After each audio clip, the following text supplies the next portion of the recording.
Okay ကျွန်တော်ဒီခန်းလေးမှာ view ကိုမှကျွန်တော်တို့ view ဘိုင်းလေးတွေပြောမယ်ပေါ့နော်အစောနာတော့ကျွန်တော်တို့ navigate ပေါ့နော်ကျွန်တော်တို့ဒီ 3D view ကိုကြည့်တာပြပြီပေါ့နော်အခု view ကကြတော့ကျွန်တော်တို့ဒီအပေါ်ပိုင်းက view လေးတွေပေါ့နော်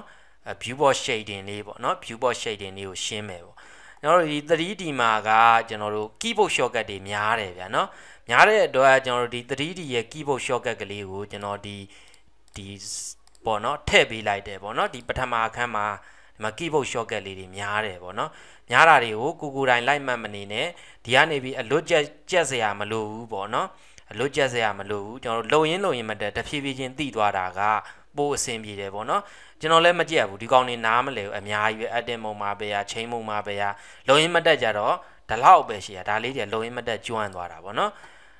ကျွမ်းသွားတယ်ဆိုတော့ကျွန်တော်အခုဒီမှာကျွန်တော်တို့ view board shading ပေါ့နော်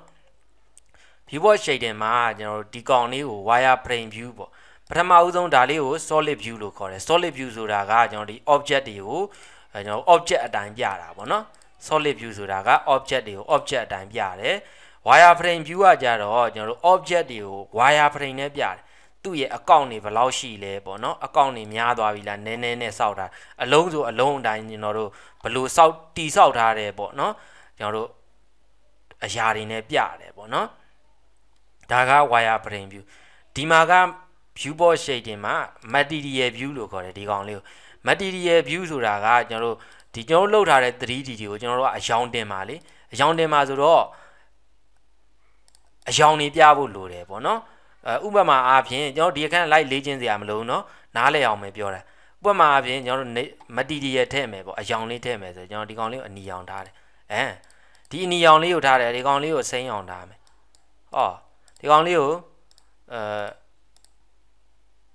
ဝါရောင်ထားမယ်ဟုတ်ပြီကျွန်တော်တို့ဒီ၃ခုကိုကျွန်တော်တို့ကသူ့မှာအယောင်နေရှိတယ်ပေါ့နော်ဒီ view မှာလည်းမပြဘူးဒီ view ကအလုံးလုံးတဲ့ view ကိုဒီ view ကလည်း wireframe ဖြစ်တဲ့အတွက်မပြဘူးကျွန်တော်တို့ခြေသားထားတဲ့အယောင်တွေကိုမြင်ရင်ကျွန်တော်တို့ကဒီ material view မှာသွားရမယ်ဒါပဲပြီးရင် render view ဆိုတာကတော့ကျွန်တော်တို့ဒီလက်ရှိပေါ့နော်view လေးတွေမှာသူက lighting အစစ်နဲ့ပေါ်တာပေါ့နော်သူ့ရဲ့ဒီမှာ lighting လေးမရှိလို့ရှိရင် render view မှာဘာမှမမြင်အောင်အဲ့မှာ render တာပြောအယောင်တော့မြင်ရတယ်ပေါ့နော်ဒီအယောင်လေးနဲ့ပလေးပဲမြင်နေရဒါ lighting ခန်းတွေမှာကျွန်တော်တို့သင်ရမှာပေါ့နော် lighting ခန်းတွေမှာတေချာရှင်းပြမှာပေါ့ဒါပါပဲဒါက render view ကဘယ်အချိန်မှလိုလဲဆိုတော့ render ချကန်ဒီမှာလိုတာဒီကောင်ကအယောင်ကတ်တဲ့နေရာမှာသုံးတယ်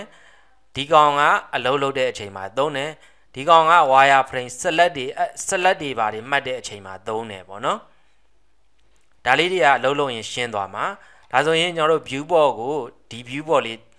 ၄ခုပဲရှိတာပေါ့နော်ပြီးရင်ဒီကောင်လေးကိုဒီကောင်က wireframe solid view မှာဒီကောင်လေးကိုကြာတော့ကျွန်တော်တို့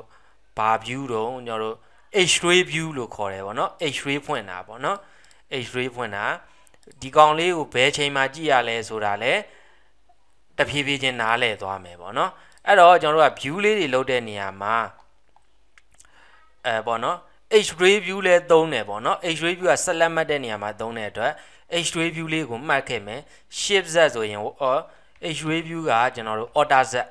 H-ray view ပေါ့နော် order z ကိုနှိပ်လိုက်ရင် H-ray view ဒီကိုသွားတောက်စရာမလိုဘူးပြန်ပြီး order z ကိုနှိပ်လိုက်ရင်ပိတ်တာပေါ့နော် order z လေးက H-ray ဟိုပါပေါ့ကျွန်တော်တို့ဒီ H-ray view ပေါ့နော်ပြန်တစ်ခါတောက်ရင်ကျွန်တော်တို့ပြန်ပြတယ် shift z က wireframe view ပြန်ပိတ်ချင် shift z ပဲ shift z ပိတ်လိုက်ဖွင့်လိုက်ပိတ်လိုက်ဖွင့်လိုက် order z ပိတ်လိုက်ဖွင့်လိုက်ပိတ်လိုက်ဖွင့်လိုက်ဒီလိုလေး10ခါလောက်လုပ်ကြည့်လိုက်ရင်နားလည်သွားပြီသဘောပေါက်သွားကျွမ်းသွား okay ဒါ view board shading လေးပေါ့နော် view board shading လေးကျွမ်းသွားပြီဆိုရင်ကျွန်တော်တို့